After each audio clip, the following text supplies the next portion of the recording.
The China comments now from the Prime Minister with Paul Murray last night. He says you either appease or you stand up. Quite a binary statement. Do you think the Labor Party is getting the balance right, Stephen? I'll go to you first, then come to Michael. Or are they at risk absolutely. of Morrison nailing them? No, not at all. Look, we've supported AUKUS. We've supported the creation of the Quad.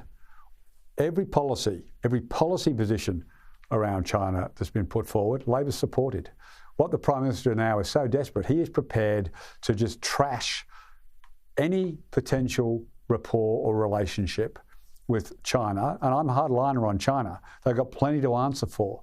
But now what he's trying to do is set up that binary situation where you either are prepared to attack and criticise China at every turn, or you're an appeaser.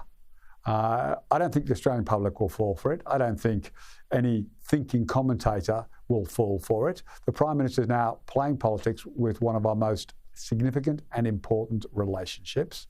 And while all of the policy positions of things that we've done, the Australian Parliament, supported by Labor every time, whether it was transparency, whether it was foreign interference, all of those sorts of things, Labor has backed 100%. Scott Morrison is so desperate now, he's prepared to say absolutely anything.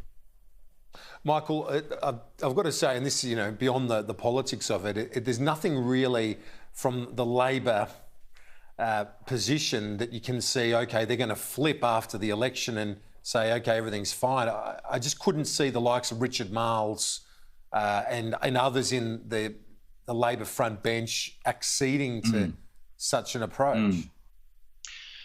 No, I think that's probably right. But I'd say this. Those of us who are in politics know who's pro-Israel in your party and those who are not. You know who are pro-American and those who are not. Which are essentially those that believe in our traditional alliances and democracy, etc., etc. Then on the left of the Labor Party, those people who are generally lukewarm to America. And they are the left of the Labor Party, not Marles, not Conroy, not Shorten, not Hawke, not Keating, not Loosely, not Stephen Smith, but the left of the Labor Party. And who's in the left of the Labor Party? Well, Anthony Albanese, Tanya Plibersek, Penny Wong. These are senior people who, say all the right things in relation to China because they have to. But in their heart of hearts, Kieran, do they really believe? No, of course they don't. In the same way, a lot of the left and there have been some on the conservative side of politics that don't really support the state of Israel, but they say they do. But in your heart, they know they don't.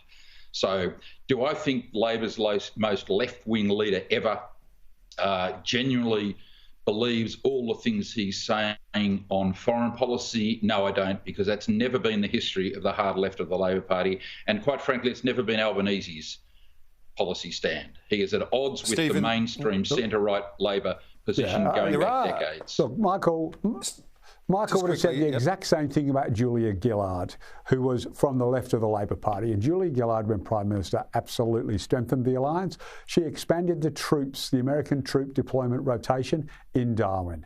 And, Michael would have said all of those things about Julia Gillard, and yet in government, she was rock solid. But she opposed gay marriage, Stephen. She opposed gay marriage. But did anyone believe she actually opposed gay marriage? No, this is the thing. You can't believe the left of the Labor Party. No, what I'm saying, the left of the Labor Party are forced into centre-right positions even though they don't believe them. And that's the problem with Albanese's stance on China.